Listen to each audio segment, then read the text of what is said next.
Hey, what's up, guys? It's Ben. Today I'm coming at you with a podcast, The Return of Men.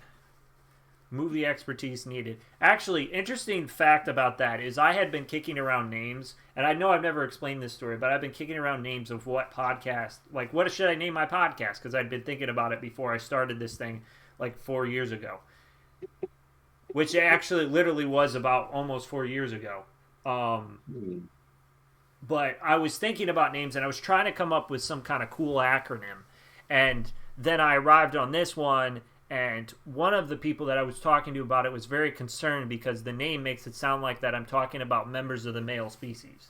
You know, men. He thought it was a little strange. And so I'm like, okay, fine, I'll just keep it at movie expertise needed, and I can kind of half brand as men. But like, whatever. Anyways, we're here. I'm returning this podcast, and I know I haven't done a video in a couple weeks, but I thought it was better if I just didn't try to force one, because the ideas that I wanted to do would take a lot more time than I had at that point, and I didn't want to keep putting together crap. So, anyways, I'm here with my friends Cody and Christian. Hello. And so today we're going to be talking about the movie Blade Runner 2049. I really like this movie. I think these guys can concur. It's a really good movie. Yeah, Definitely. One of my favorites. that was like my second movie that I ever gave an A+ on my channel. Do you remember what your first was? Yes, La La Land. Ooh, another Ryan Yeah, I was Gosling gonna say movie. Oh yeah, double whammy. I think the film gods are trying to tell me something, or maybe maybe it's telling the audience about what I think of Ryan Gosling. I had a slight obsession with Emma Stone for a bit, but that was partly because of Scott Mantz. He's a guy from he's kind of just been around the movie community, but he was a part of Access Hollywood, I think, doing movie reviews. And he's just kind of been a guy in Hollywood, and he would always sing her name when he would talk about her. I can't sing very well, so I'm not going to even try. But I think that's partly where I got it from, and I also really liked her movies, La La Land and Birdman at that point, Was there a reason for why he sang her name? because he liked her Oh, a lot. Yeah, he really liked her as an actress. this. Yeah. Anyways, yeah. So Blade Runner 2049. It was the first video actually I did with these guys, of any kind, anything at all. That was a pretty good. That was a pretty good night. Yeah. And It was pretty fun. I need to I need to stop getting distracted. So Blade Runner 2049. Yeah, as I said, I thought this movie was great. I'm gonna go ahead and start with Christian, and just like give me like what you thought of the movie, but like brief cliff notes if you can. Okay. I really think it's honestly a movie that is pretty near perfect, or I'd say perfect. Not there's not really anything wrong with it. Off the top of my head, I can only think of things that I would have liked to see more, but that's it. And just everything about it, it's just beautifully shot. It's very well acted, and it's an amazing movie. It's like one of the first times where when we all went to go see it, I saw a movie for the first time, and I was like, whoa, that was pretty. That was like really really cool.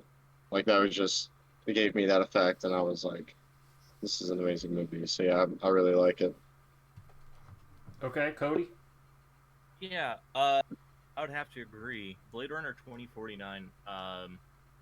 Like when kids watch movies, they become entranced in it, and it's like the only thing that they can focus on. Not just kids. That's me. Well, like ever since, Yeah, no, I understand what you mean, though. Since childhood, this is the first movie that has ever like made me do that. When we sat down, it was an IMAX theater, correct? I don't like it was. remember. I don't remember, but I think it was something about it was better than normal though. Like it was higher quality. I don't think Yeah. so. I don't think that movie theater had IMAX. I think I've only ever seen like one movie. Well, maybe two. There might be two movies that I've seen in IMAX: Aladdin and I think Beauty and the Beast. Maybe. Beauty and the Beast would make sense. Yeah. But actually, I just went back. I have actually a list of my top 20 favorite movies of all time, and Blade Runner 2049 is number 2, and I think it's actually tied with number 1, which is the Joker. Great movie. I think yes, fantastic movie. The acting is well done. The score is fantastic. I almost never remember the score of any of the movies I watch, but especially walking out of the theater watching it for the first time. But Blade Runner, I actually remembered them. The cinematography was fantastic. It really made you feel like you were there in 2049, and what else? Oh, the themes. The themes of like what it means to be human and where the line is between human and non-human.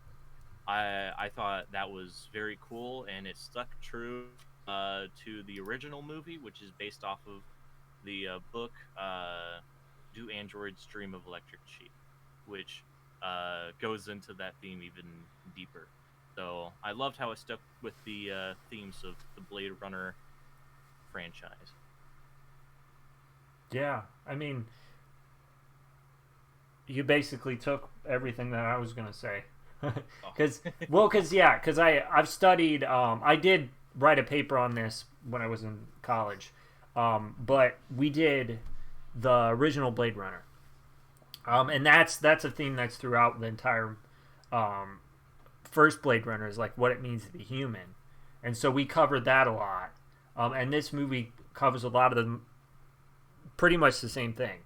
It does it in a different way that I really really like. I do think I like the original Blade Runner better, but this is still a fantastic movie, and I think people kind of sleep on it. Yeah, but I really love, and I think in a sense, like, for nobody saw this movie for whatever reason, and they didn't see the original Blade Runner, but in my opinion, I think this might be easier for audience members to attach to because Kay is a more likable character than Deckard. For sure, I would definitely say that. And so, like, Deckard's kind of like the eyes in Blade Runner, where you follow the story. Now, he's an important part of the story, but you're not exactly rooting for him because he's kind of a douche. Kay's not really a douche. Yeah. So, and he's actually more of like the victim. he is. He really is. Yeah. He's a victim. Christian? Like Well, I like was just when he that first scene where he's going back to his apartment, you could see graffitied on the wall. I forget what the term for the exact. What was term it? A for Skinner? Skinner. Oh yeah. Actually, the first time we get to see people treat him differently for being a replicant is from his peers when he was walking into the LAPD station. Yeah. And they're like, bumping into him and calling him. they call him a skin job. Okay. Yeah, skin job. Actually, you know what? I'm gonna run with this because I like that because I had written some notes about that, and so I'm gonna take that and I'm gonna hijack the conversation and we're gonna stay on that. I'm officially going into spoiler talk, so guys, be wary of that. But okay, yeah. So how they treat him differently, right? That's something I really wanted to point out.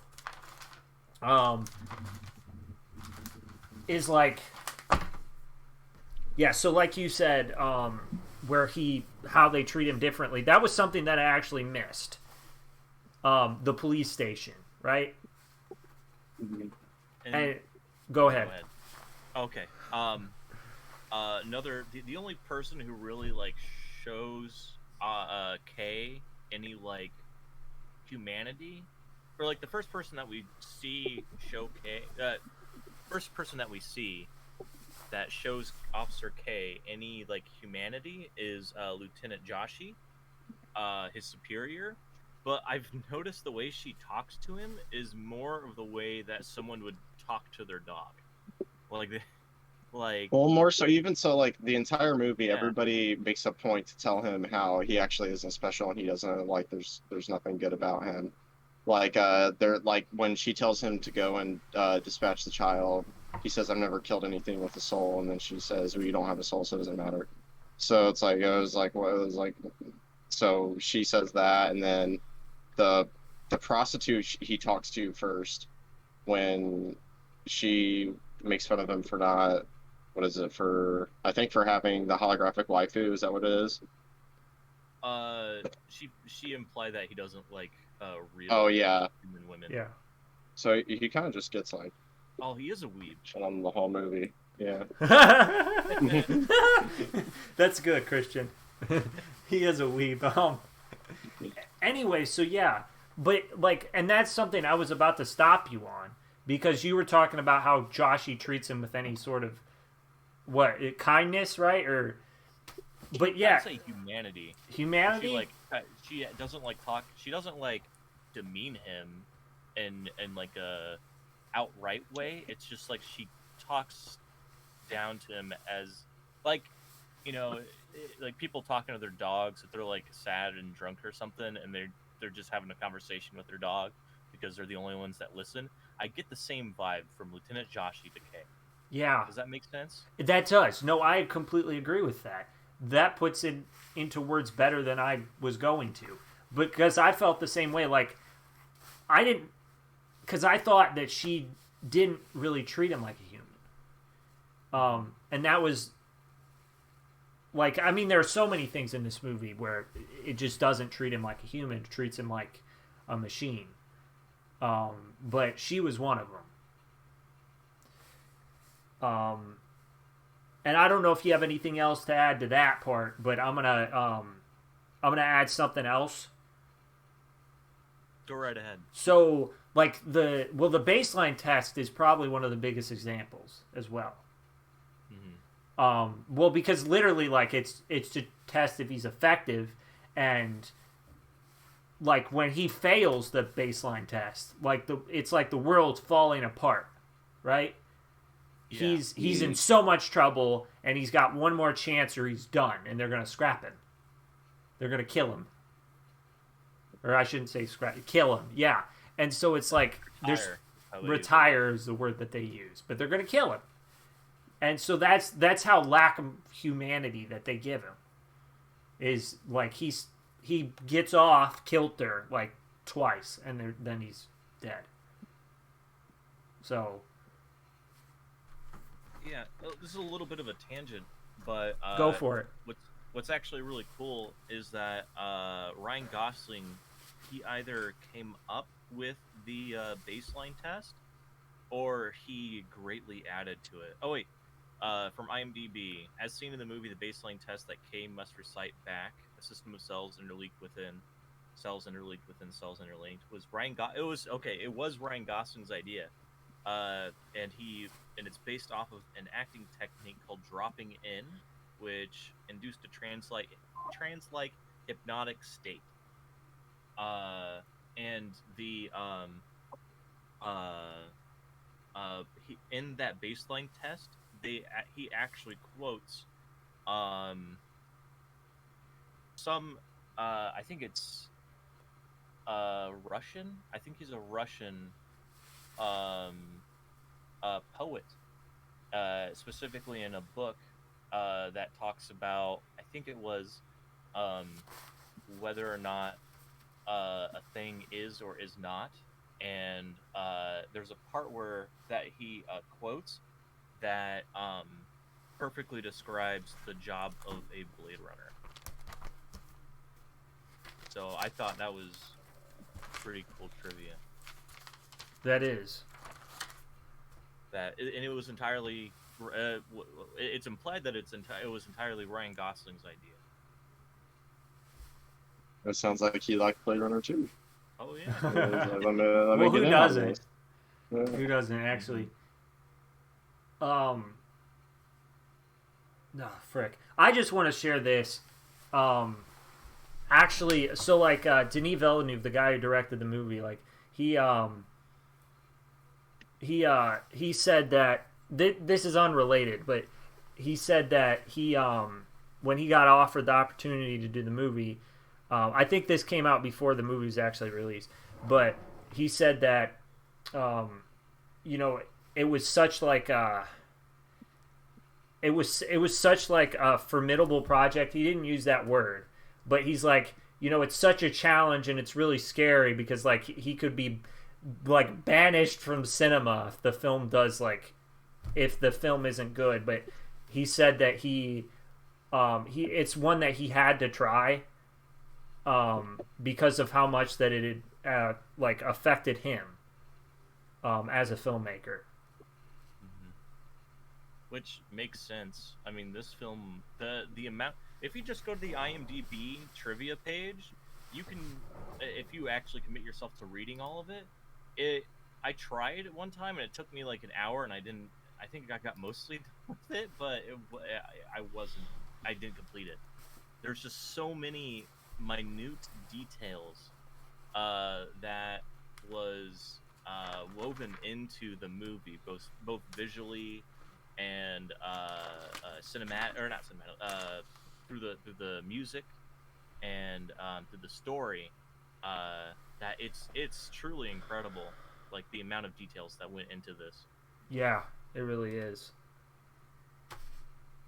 Okay, do you guys have any more of like examples of how the world treats him like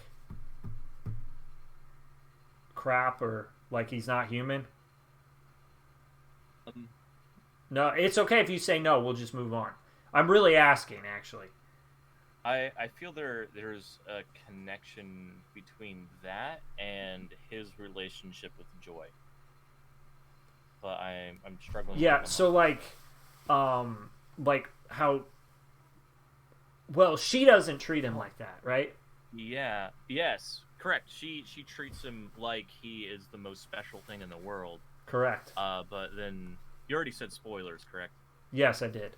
Yeah, spoilers. She gets crushed, and there's no backup of her that he can retrieve. So his joy is gone. Which now that you say it out loud, that's hysterical. Yeah. And then you say his joy is gone. Joy is gone. But like the as soon as love destroys joy, that's ironic. And he wakes up with the resistance, and they tell him you aren't special. You're not the one that was actually born of a replicant. He's like, wow, that sucks. And he walks outside and he sees a giant advertising for the Joy product, and she tells him like mostly the things that his Joy told him. And then when she's done, she goes back to her wall and like strikes a pose, and then it says, I think that's when it says, everything that you want to hear and see. So like the entire time, the only person or the only thing that was telling him that he's the most special thing in the world was just telling him what he wanted to hear, and was completely fake. There's nothing real about her. And the worst part about it is like she's giant, she's got blue hair, and her boobs are out, and she's also pink. Yeah. And so it's this big. It's a smack in the face. Yeah, it's a big smack in the face because she's so loose and he's so not that. Like, and that's a strong point in the movie, is like about he. Of course, he's attracted to her, but he's really not concerned about that.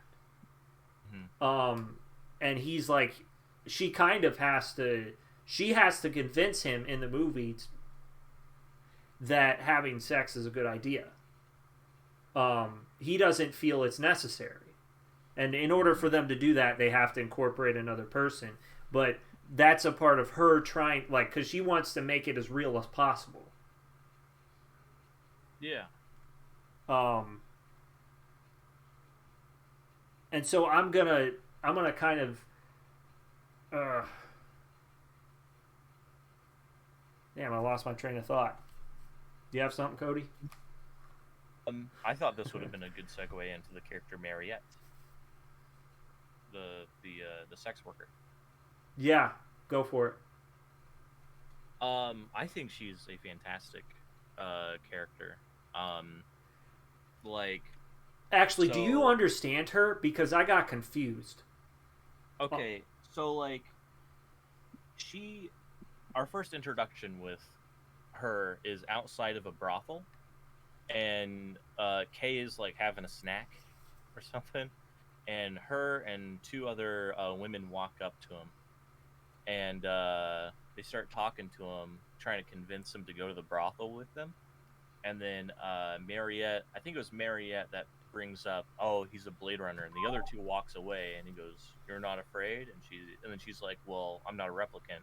And then he gets uncomfortable, and then that's when she makes a comment where it's like, "Oh, you don't like, you're not interested in human women." Mm-hmm.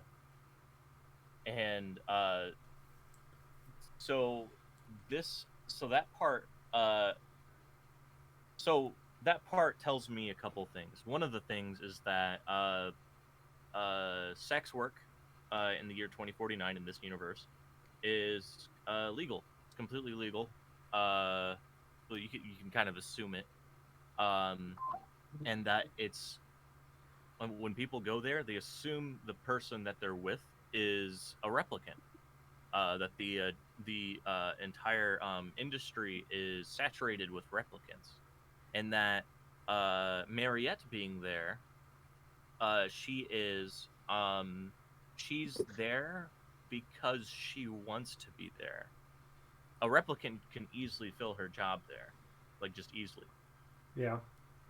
She wants to do this or she's doing it because she wants to, not because she needs to. Okay. And she uses, and not only that, she's also a member of the replicant revolution, the underground revolution happening.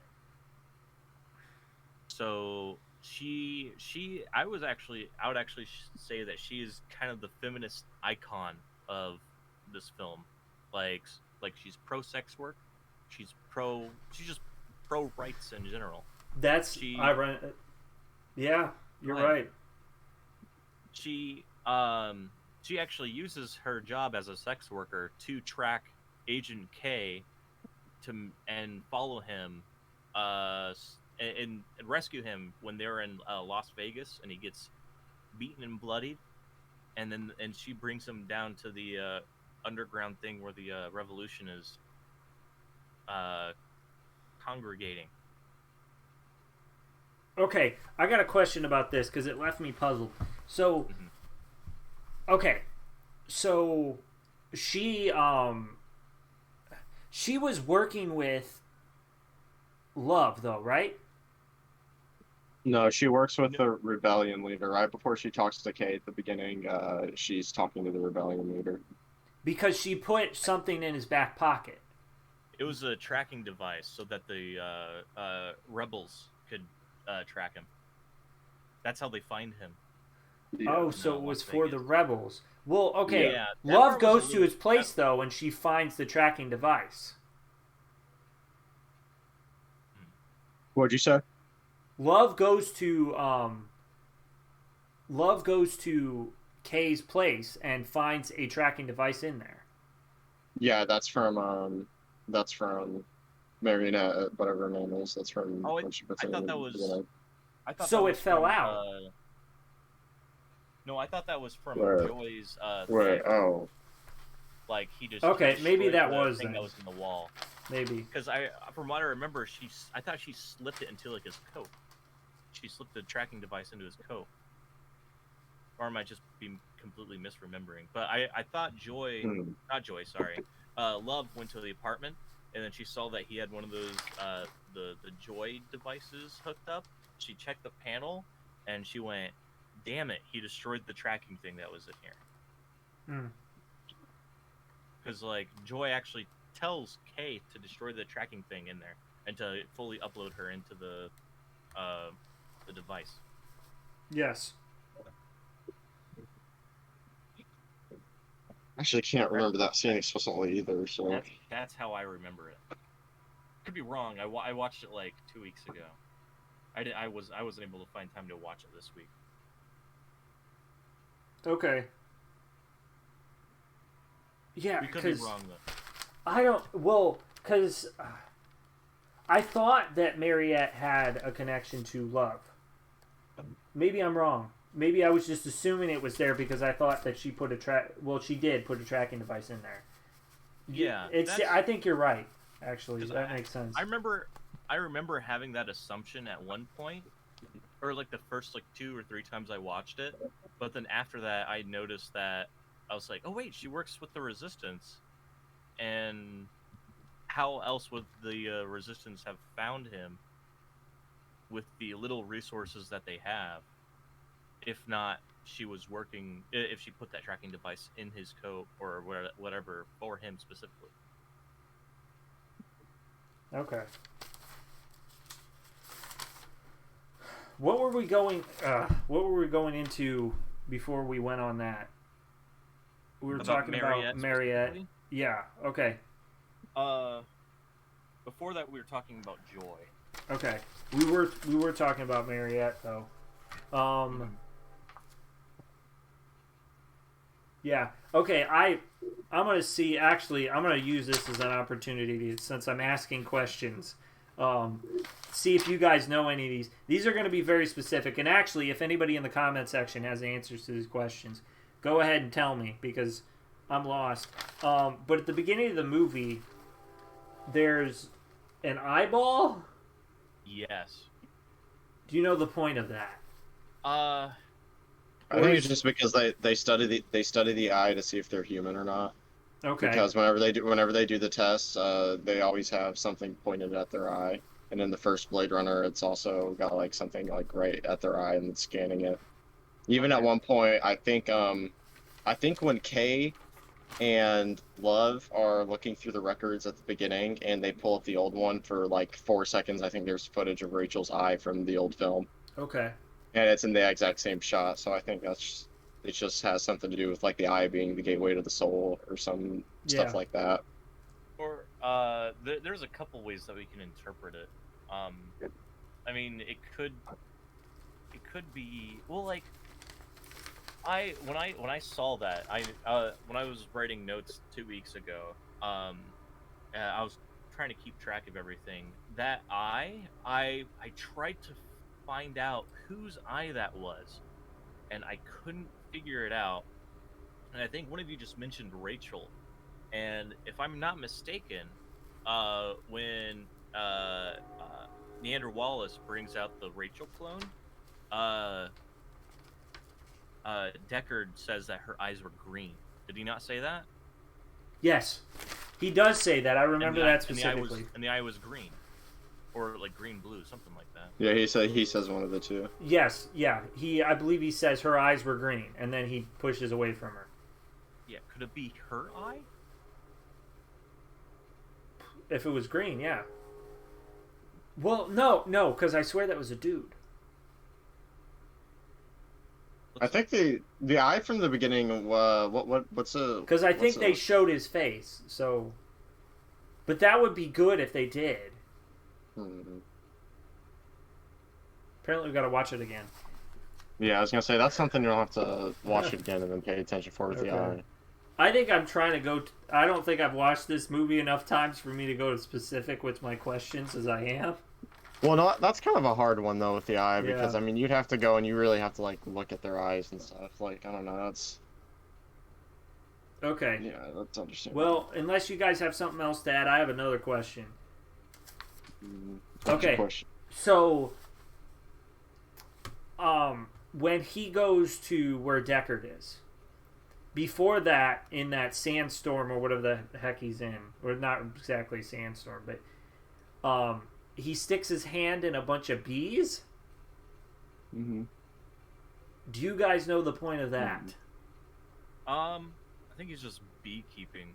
Like that's like I've seen like videos of beekeepers just straight up do that, like stick their hands in the apiary, just like straight up. Okay. I don't. I think that was just a. I think that just might have been like a B-roll. Okay. Well, if anybody in the comments section knows if there's any movie significance, please let me know. But I think that's mostly. I found something.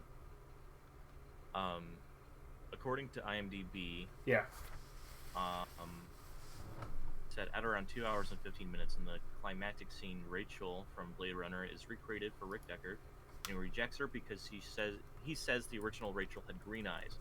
After reviewing Blade Runner from 1982, it shows close-ups of Rachel's eyes during the voight contest, and those same close-ups, in the same close-up is seen in this movie when fragments of the test is played, and the eyes are green indeed. However, it's just in those close-ups that are green. For the rest of the original movie, they are brown, which is Sean Young's natural eye color.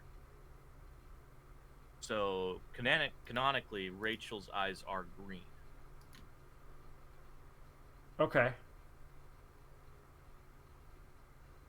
That's an interesting Wait. bit of information. So wait, that's strange. Even though the original actress's eyes were brown, and in every other shot of that movie, besides the close-up of her eyes are brown. Just because there were close-ups of green eyes means those are canonically that's her eye color. It's supposed to be, yeah. Like, close-up of her eye says green, but like whenever there's not a close-up of her face, they're brown. Oh, I thought that was a movie mistake then. I just thought they That's messed what I up. think too, but I would assume that the movie mistake is not changing her eye colors during the non-close-ups, because if they took the time to change her eye color for the close-ups, I mean, you know what I'm getting at? Yeah. They put in the work to make sure her eyes are green.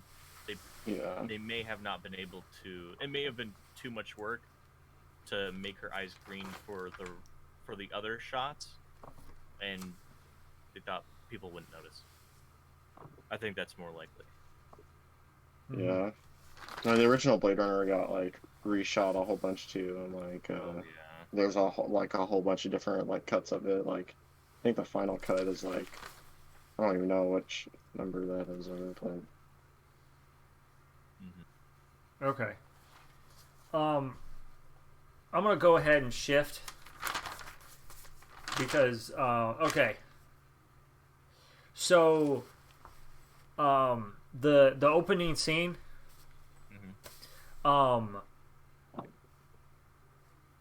yeah, so the opening scene of this movie is Kay attempting to hunt down a replicant who's kind of gone rogue, played by Dave Bautista. I really like that scene. And they actually kept using him throughout the movie, and I didn't realize that until I watched it for the third time. But they have flashbacks of him talking about a miracle. Yeah. Which is foreshadowing towards the end of the movie. Because he's referring to a child that was born. So I think he is part of the resistance. And yeah, so there was a child that was born by the hands of Deckard and Rachel. And Rachel's a replicant, so this is a big deal. And also it's believed that Deckard is a replicant, but that's a fan theory.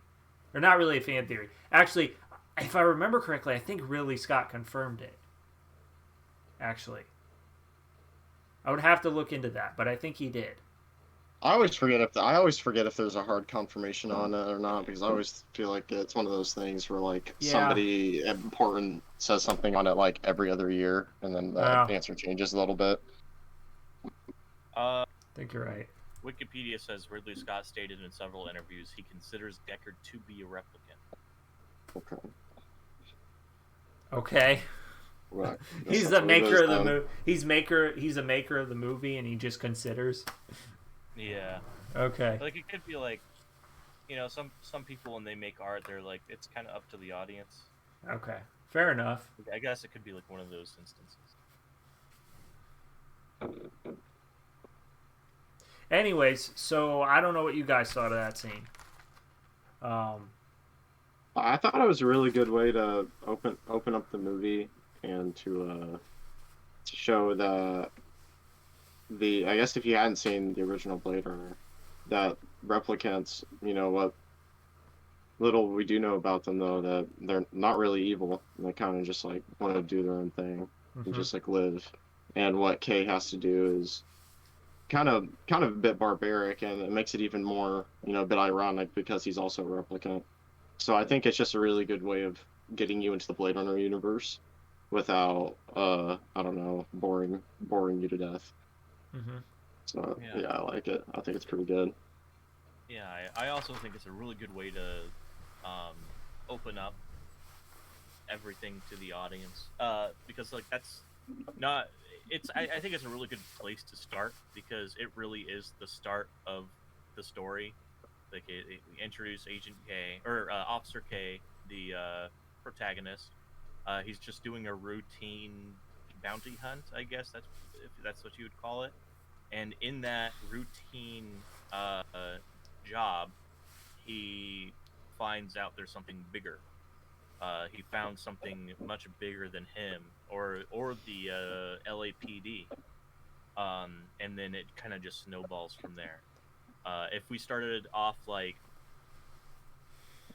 a couple days before that event, it would have not only would the movie have been way longer than it needed to be, it just wouldn't have really added anything. I think. So story wise, I think it was a really good decision starting right there. Mm-hmm. Yeah, and also on top of that, actually, that's where like Kay's character like journey really starts too later on in the movie, um, with because he starts to question whether or not he is a replica. Well, whether or not he was born. Yeah. One, because that starts with the skeleton, and then it starts. Oh, there was somebody that was born, um, and for some reason I can't remember exactly, but um, like 40, like almost 50 minutes into the movie, Kay goes back there to that house. It's all taped off with police and stuff, but he goes back and he looks at a photograph. Um, and I can't remember exactly how, but that's where the rocking horse storyline really starts. Which the rocking horse is an important part because it makes him question, like, am I a replicant or not? Like that's what his entire being is hinged on. Like if he can actually find the rocking horse, then he's born because he remembers it. So. Oh, speaking of that, the little wooden horse toy, that day was last week of recording, I believe, right? Where's my phone? I think so. It was on the 11th. It was last Thursday, I believe.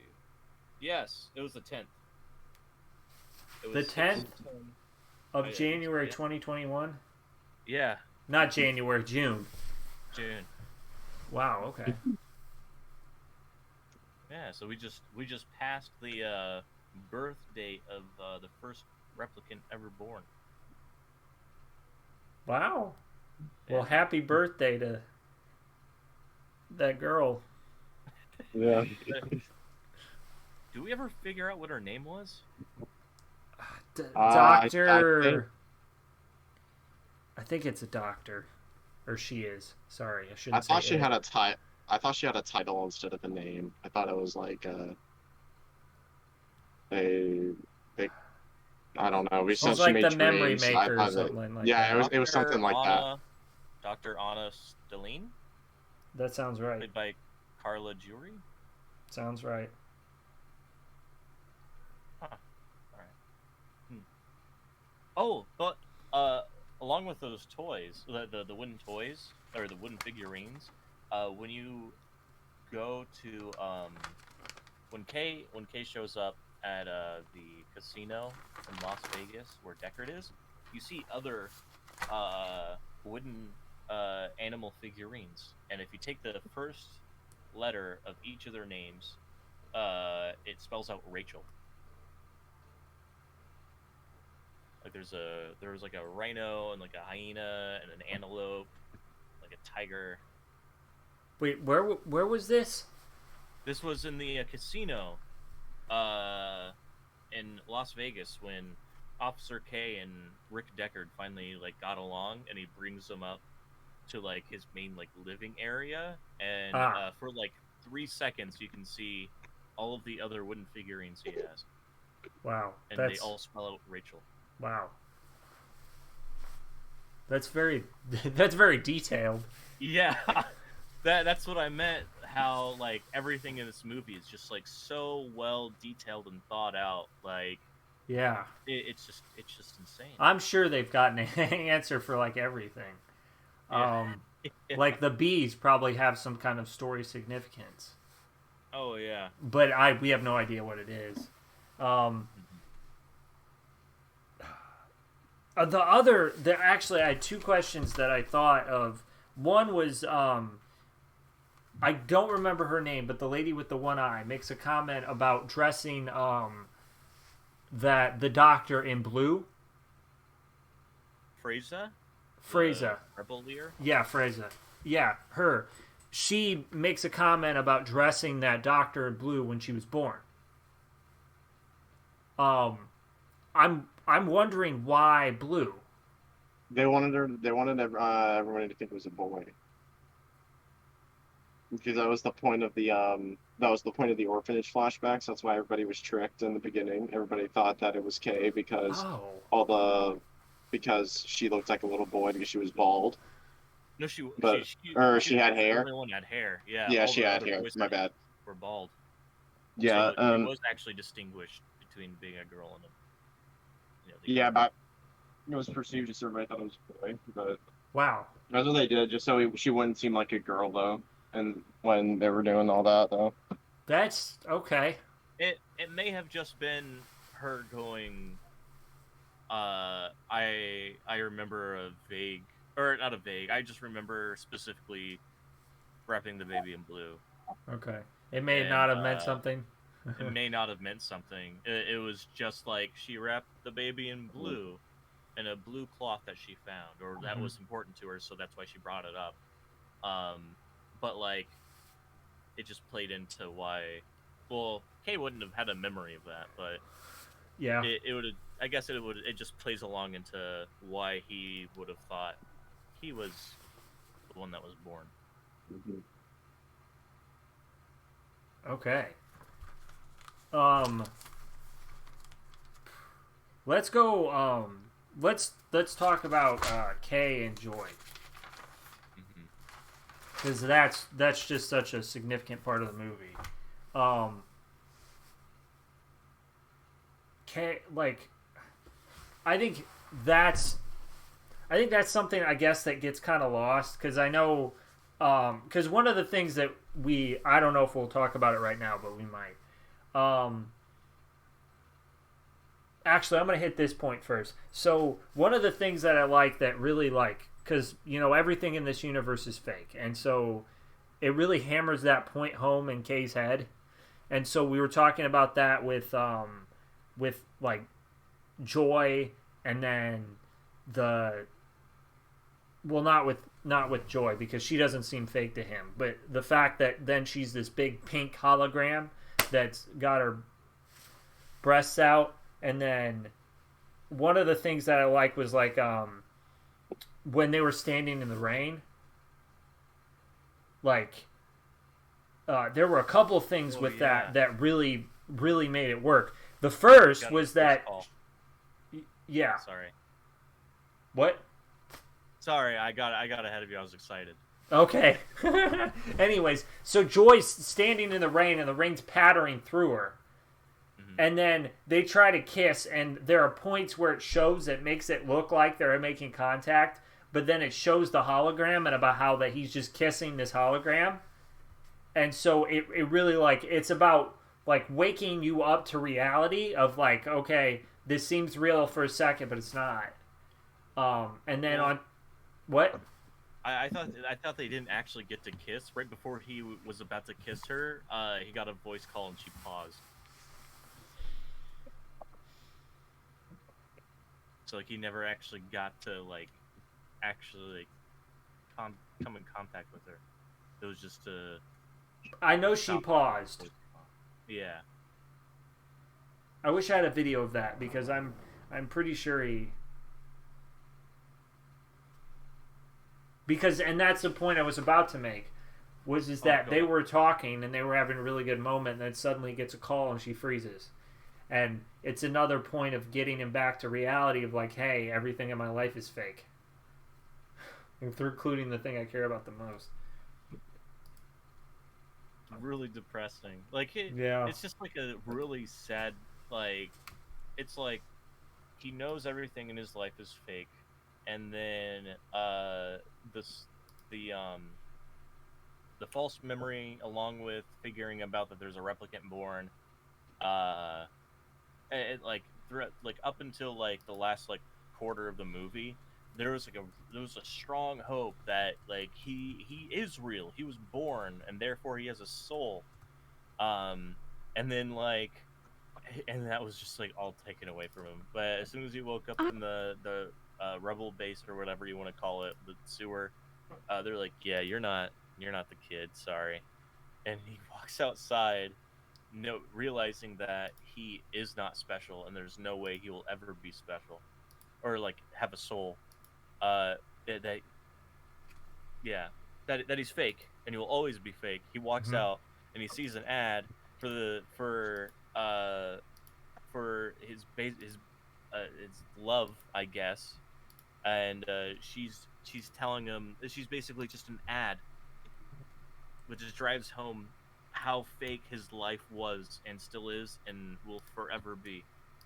And then that one cut where it shows him just like highlighted in pink with like a broken nose, like looking sad. I've seen that picture used throughout the internet to show just like sad moments. Like, this is sad. Show a picture of Officer K. Yeah. Like it's like truly a really sad moment. Yeah. It is. So I did look it up, and so she so they kiss a little bit, but like right in the middle when they're really starting to get into it, and he's just like having the time of his life, she just pauses for a second. He doesn't realize it, and then he realizes that he's getting a call, and she's just stuck there frozen. My bad. No, it's good. I'm just making sure to present it right. So oh frick. Yeah, you were talking about that about his sad face. And yeah, so you were talking about like his face when she freezes, right? Oh no, I meant for the ad when she like goes when the giant pink ad lady. Oh yeah, that. And then he just pans back to him with his broken nose. He's just like so depressed. Actually, if you look up Blade Runner 2049, the picture of him being sad is the seventh photo to pop up. That's how popular it is. Yeah, and that's, I mean, I completely agree with. That's a point they were hammering home with this movie, is like the absolute fakeness, right? Like, because like you said, he's just so sad. He's like, his entire life is ejected. The only woman he ever cared about is now dead, but now she's coming back, but she's not she's like worse than being dead. Because at least if she was dead, she would still have some dignity. And now she's dignityless because she's just a big giant ad for men who are obsessed with sex. Yeah. And he didn't want that. And that's something is like, one of the more interesting things I think that gets glossed over is like, how much that Joy changes what she wears in general, but also in the first like 3 minutes of her or 5 minutes of her being on screen. She starts out in like the 50s housewife thing, And I think like that. I think that's where people start to get upset with how Joy was presented, was the 50s housewife thing. But then she switches into like all black, and then at one point she's in like two different like shimmery outfits, and then when she goes out into the rain to kiss him, she's in a different blue dress. And then later on, at one point, she's in like a Chinese well, I don't know if it's Chinese, but it's Asian. It's in like there's kind of a pattern that reminds me of something from Asia that she's wearing. And so she's just constant, like, just flippantly changing. And it seems to be for him. But he doesn't care at all. Yeah, his demeanor doesn't change. No, he still likes her that much. Yeah. Like, she's trying to impress him, and she doesn't even have to. Just by her existence. That's all he wants. Mm-hmm. And that's, I think, this might be another thing, is like, he's searching for his humanity. And I think part of what he sees humanity is love. Maybe? He treats Joy better than Lieutenant Joshi treats him. Oh, definitely.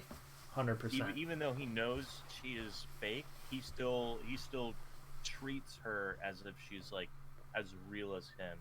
But Lieutenant Joshi, she doesn't treat Officer K. Like I said earlier, she basically talks to him like he's a dog, like a family pet, which just shows K. And I actually wanted to get to the point of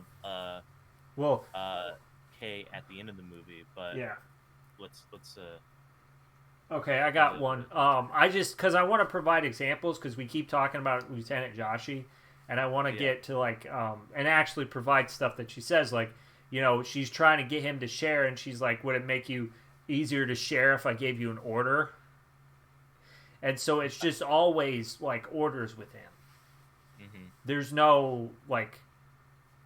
And it's more like she's curious rather than she actually cares about what he's experiencing. Yeah. She's interested not for his sake, but for her own. Yeah, exactly. That's why I brought up with, like, you're lonely and drunk and talking to your dog. Like, you're just talking to your dog, not because they can understand you and they give you any sort of, like, meaning out of the conversation. Mm-hmm. It's just so that you can talk. Yeah. Something to talk to. Yeah. Okay, let's get to the end scene, and then I want to do a little bit on the sexism thing. Okay. And then we probably should call it. We've almost been going for an hour. Agreed. What I wanted to bring up about the end is that after the ad scene with the ad Joy, I think Officer K, I can't read minds, but through his actions and behaviors, I think he went, screw it, I can have a soul and not be born. Because he ended up joining the resistance anyways, and giving up his life to save Rick Deckard, so then he can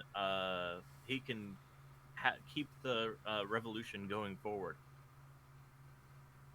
Yeah. Like, when he dies on the stairs in the snow at the end, he doesn't look... I don't think he looks sad. It's either neutral or, like, at peace. I think he's at peace.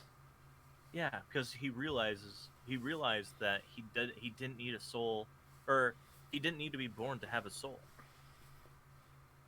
Yeah, and that's... Yeah, I mean, and that's what the entirety of both these movies pushed, was like, you know, humanity's kind of more of a state of being. I mean, like, sure, you know, you can physically be a human, but, you know, that doesn't really make you feel any more special. Mm-hmm. You're just, because, like, a lot of these people are awful, and I think they hate their lives, and, you know, the only person that's, like, well, Kay is one of the only people who feel, like, especially at the end, he's the only one that feels at peace. And, like, well, they're not the only one. There are other people. But most of them, I think, are part of the resistance. And like he seems like semi happy. Yeah. Like he's just like, I'm good now. I'm finally human. I had a Even soul all along. Yep, I have a soul. What do you think, Chris? So yeah, that's exactly it. Mm-hmm. He just after everything he's tried, he just realized, yeah, then it's whatever you make of it. So and he did it himself. Yeah. Yeah. So I think Blade Runner 2049 ended in actually a very good no for like everyone. Mm-hmm. All the good guys. Yeah. Even though Officer K died, like it still ended good for him. Like that he wanted to go out that way, or else he wouldn't have went after Deckard in the first place. Well, like one of the things that they say in the movie is dying for a cause is the most human thing that you can do. Mm-hmm. Which he doesn't. It doesn't exactly like it doesn't say like officially that he's dead. He's just kind of laying there on the steps. I didn't get that the first time I watched it.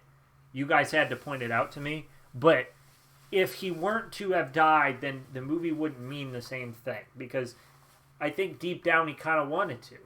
Because that would finally mean that he had a soul. Yeah. So. I think that's pretty good. Yeah, okay. The last big one. So actually I had I don't know, I probably should link it in the but I had written a paper a while ago, and I had used this in my paper talking about it. And I think this can be a good thing to go off of for our next discussion, because it'll have something concrete there instead of a bunch of talking heads on Twitter yelling at me. This isn't just like one person or a specific group of people, but this is a writer for The Guardian. She wrote a piece on whether or not that it's Blade Runner 2049 is sexist. And so, yeah, I'll go ahead and link the article so you can read the whole thing. But I'm sure there are other ones that you can look into and find different perspectives. But one of the biggest problems I found that people had with it was joy. She is an operating system, and this is a quote directly from the article. Her name is Anna Smith from The Guardian. An operating system who is bought by Kay to act as a doting, doe-eyed housewife. She appears to him in a hologram form as when he dictates, wearing and saying whatever she thinks suits his mood. Understandably, Joy had been called a sci-fi fanboy's wet dream. Her owner's emotional demands dictate whether she is in sexy or demure mode. Flashback to Arnold Schwarzenegger creating his dream girl in Total Recall. How are we supposed to admire a hero whose key relationship is with a woman of his own creation who will submit to his every demand and can be switched on and off as he pleases? Well, I'm going to start off one because I would disagree, and I think I talked about this before, but I don't feel like he was really controlling what she was wearing.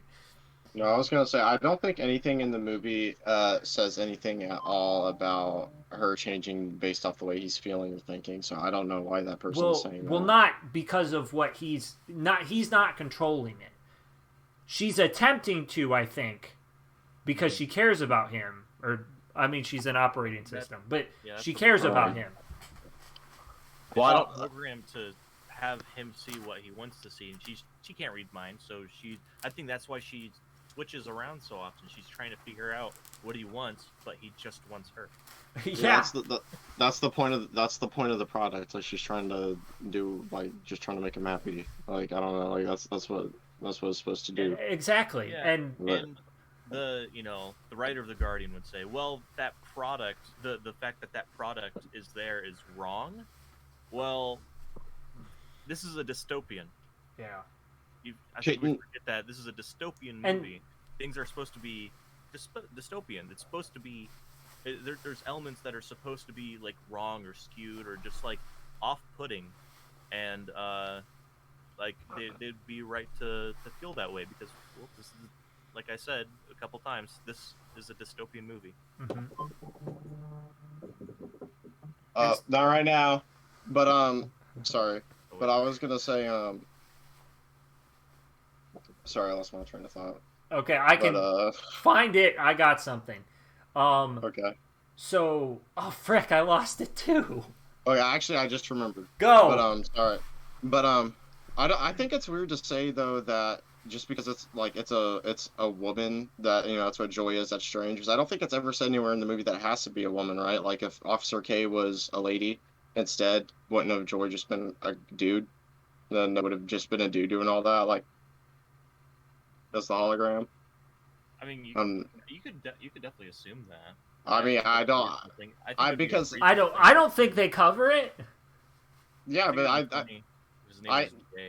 well, no. What I'm saying is because that article is like it's trying to explicitly say that it's only a problem because of women, like because it's like saying that you can only men can get this and have this thing, but it's like it doesn't say that anywhere in the movie, so it's like why would you even make that argument? That doesn't make any sense. Yeah, it doesn't explicitly state only men can get this thing, or it's only for men. Mm-hmm. Yeah. No, it doesn't. There's a female that there's a woman equivalent. Yeah, so I don't know why I don't know why it's just being assumed then that there isn't another equivalent. So I just think that's strange. That's why I don't like entertaining those.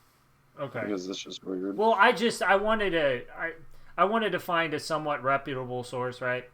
Of somebody who actually writes for a living. So because I didn't just want to pull off of Twitter, and because that may not actually, because like the way that I think about movies is a little bit different than your average person, and I think this person is the same way, and so I'm looking for a little bit higher understanding, which is not to discredit any audience members, but when you study something a lot, you gain expertise that your average person might not.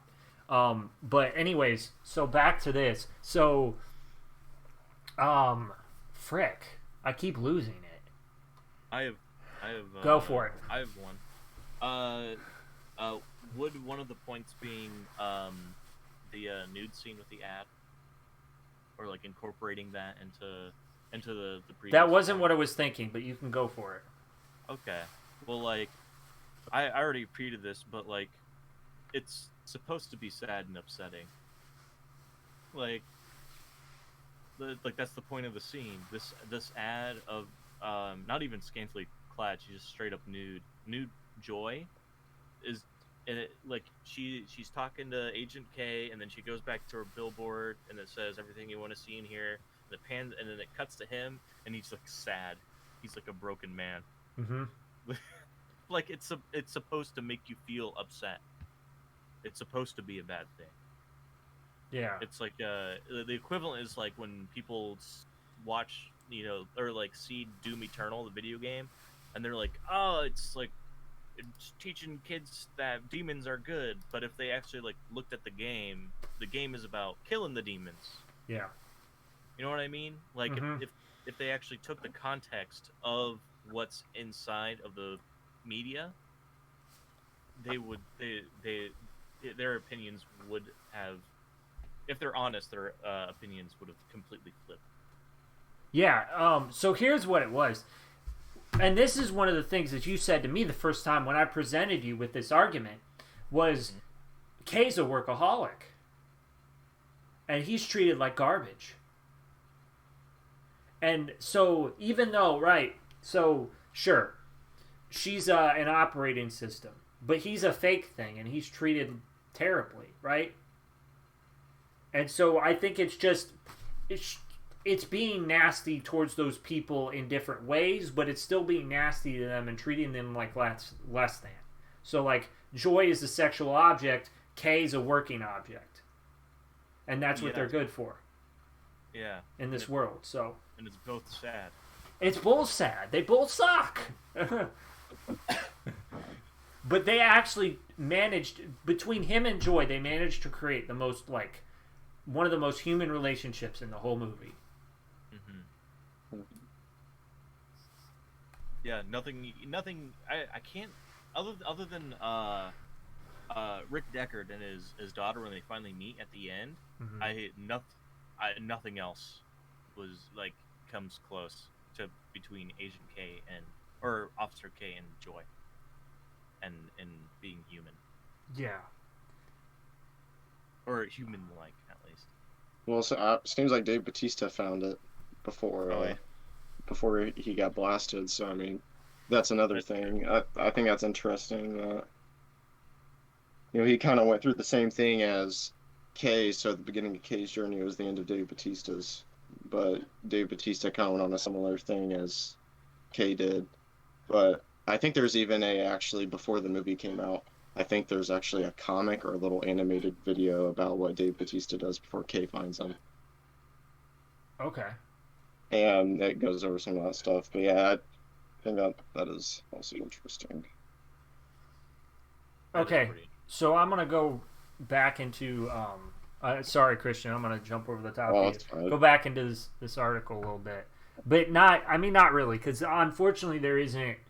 So she talks a bit about the different female characters. Like she likes Lieutenant Joshi, which Lieutenant Joshi is very strong, right? She's a very strong character.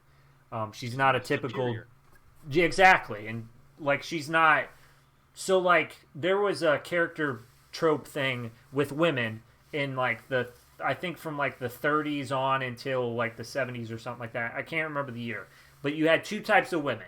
You had like the damsel in distress or something to that effect. Not necessarily damsel in distress, but a woman who's just kind of a supporting character that doesn't really help all that much. She's just kind of eye candy. Or you have the femme fatale, who is a woman who is kind of evil and she ends up getting what she deserves. But Lieutenant Joshi isn't that, right? Because she's a very strong character, and even though she's she treats Kay kind of sometimes, she treats him as one of the best characters in the movie, right? Yeah. So I would actually consider, even though she like kind of like I said, like talks to him as if he's a dog, that's still more than anyone else in like the movie who isn't like full on like a replicant or like is like part of the rebellion or just like neutral. Everyone else is either neutral or most people are neutral or hate him. Like there's only like two people who actually are like, oh, I like you.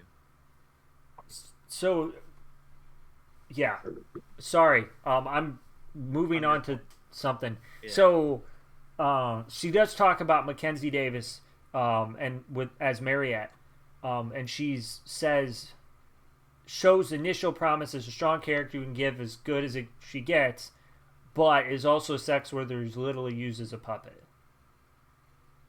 The question is she, right? Because based on our interpretation, I guess if I really wanted to have the conversation about this, I should find somebody who's really pro this, probably an academic, so that they could, instead of me just reading off of a thing, that they could actually toss back. Because based on what we discovered, she wasn't really a puppet. She helped him, right? Yeah, is what we remember. She did things because she wanted to. Yeah, she wanted to. Like no one was forcing her to be a part of the rebellion. In fact, she would have been worse off being a part of the rebellion, because then they could have if they found out, they would have like arrested her or killed her. She did it because she wanted to, and same thing with being a sex worker. She did it because she wanted to. Wait, Oh, never mind. Yeah, no, sorry, I got confused for a split second. Go ahead. It's fine. And what else? What else did she do? She used her position as a sex worker to basically be a spy. Mm-hmm. She planted a tracker on Officer K. She should be like this Guardian. It was Guardian, correct? Yeah, the Guardian. Article. The Guardian writer should. I think she should like her. Yeah, I mean, realistically, especially with like third and fourth wave feminism, It's very much so about women doing what they want, including sex work. And that's exactly what Marionette does. Yeah. And so that's exactly what she does. There's something about the Bechdel test, but I'm going to toss by that. The what test? The Bechdel test. Do you know what it is? About the eye? Bechdel. No, it's not the eye. It's they like from the original Blade Runner. So no, this is a test to determine if the movie is sexist or not. Oh, that okay. I'm joking. That's not entirely true, but it kind of is because they believe. I think to some extent people do believe this because like you need to have a conversation with two women talking that is not about a man.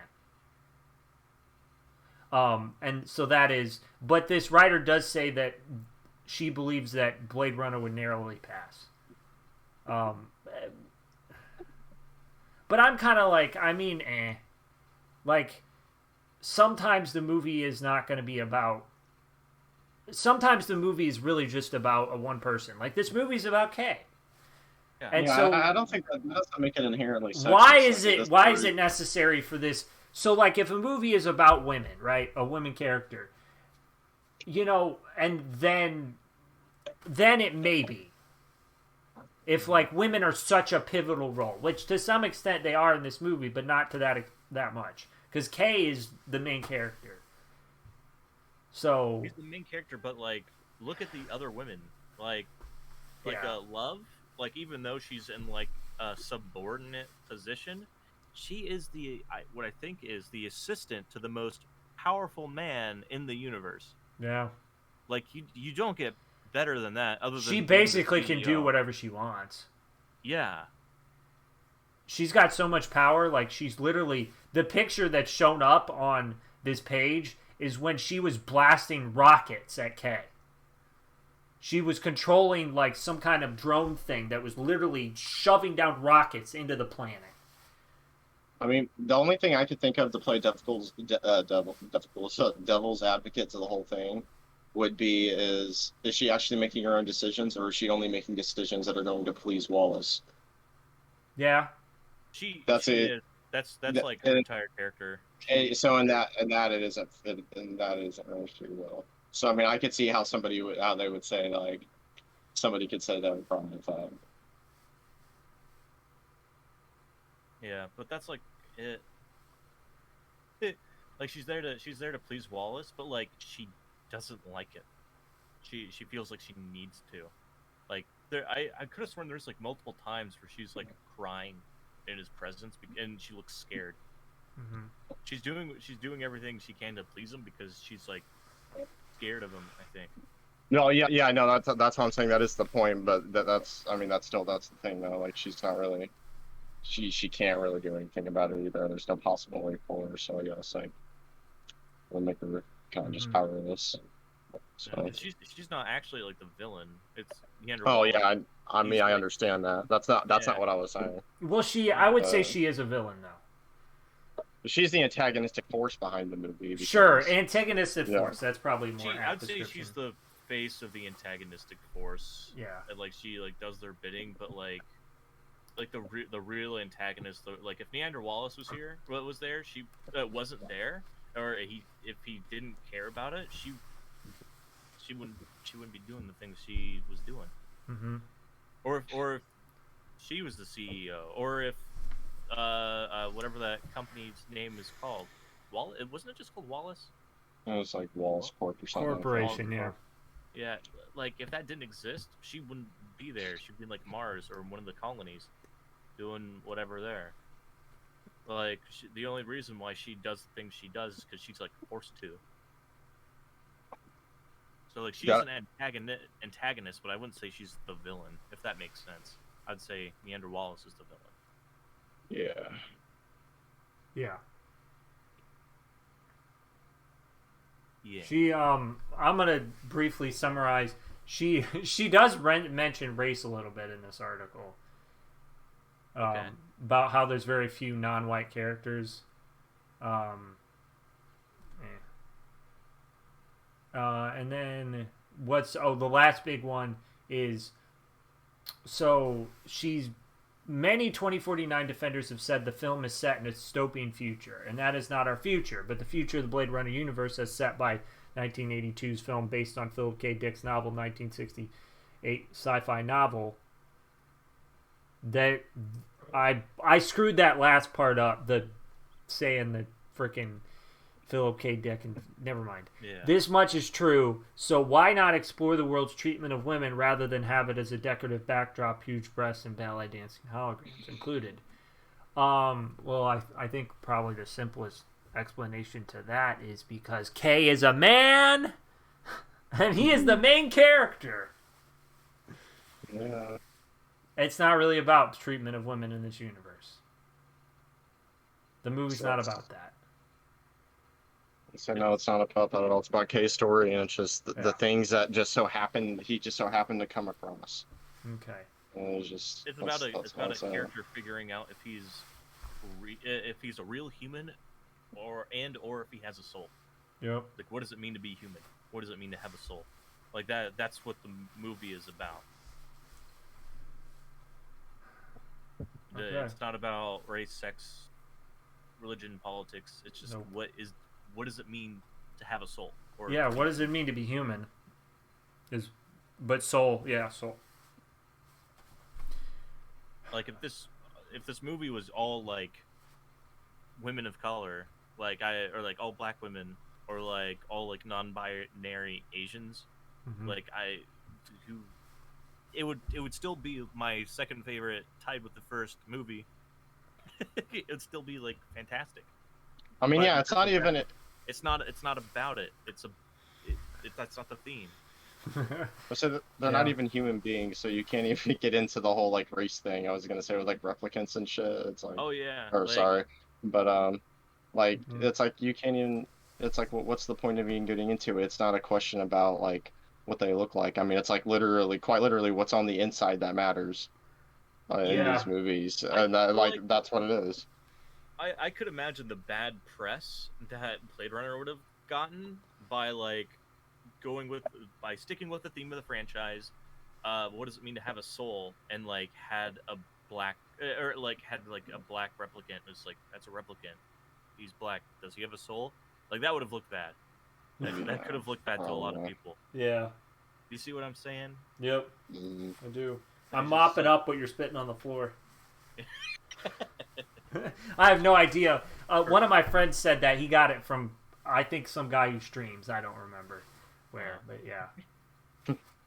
Okay, so yeah, that was basically, I didn't cover exactly everything in that article, but I covered most of it. I think I'm just going to call it there on that. Well, actually on everything. Unless you guys have anything else you really want to talk about. I think we covered it pretty good. We've been talking for over an hour. So, nothing? Good. I think I covered everything I wanted to cover. So I will link that article. If you guys are really interested in what I was talking about there at the end, please go check it out. Anywho, that's going to be it for this video, guys. I don't know. Do you guys have channels or? Yeah. I do not. I go by Enoksky, ENOKSKY, Enoch Sky.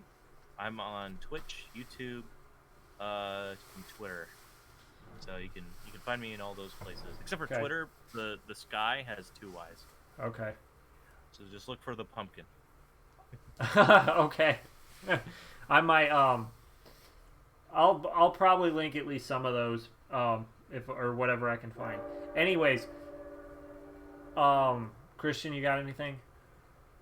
No, it was fun. I enjoyed it. Cool. Okay. Yeah. So anyways, that's going to be it. Please like, comment what you thought of this video. Comment what you thought of, well, it's a podcast, but still. Comment what you thought of our take on this movie and what you thought of the movie. And subscribe. Please follow me on Letterboxd and Instagram. Anyways, see you guys later. See ya. Bye.